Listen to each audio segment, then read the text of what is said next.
গত কয়েকদিন আগে যে একটা ঝড় তুফান হয়েছিল, ওই ঝড় তুফানের কারণে ওনার এখানে একটা ঘর ছিল, কিন্তু থাকার মতো একটা ঘর ছিল, ওই ঘরটা পড়ে গেছে।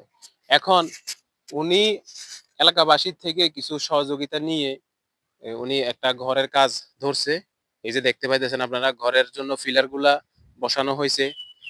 এখন যে উনি সামনের দিকে এই ঘরটা কমপ্লিট করতে টিন কিনতে হইব, কাঠ কিনতে হইব, মিস্ত্রি খরচ দিতে হইব, ওই ধরনের ওনার কাছে টাকা পয়সা নাই।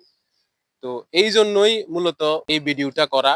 প্রবাসী ভাইয়েরা আপনারা যারা ভিডিওটা দেখতেছেন, আপনারা অনেকেই কিন্তু মানবিক কাজে সহযোগিতা করেন, বা আমাদের এই অত্র এলাকার যারা ভিডিওটা দেখতেছেন সবার কাছে অনুরোধ থাকবে, ওনাকে যারা চিনেন, যে যা পারেন, আমি স্ক্রিনের মধ্যে একটি নাম্বার দিয়ে রাখছি, এই নাম্বারের মধ্যে যে যা পারেন ওনাকে সহযোগিতা করেন।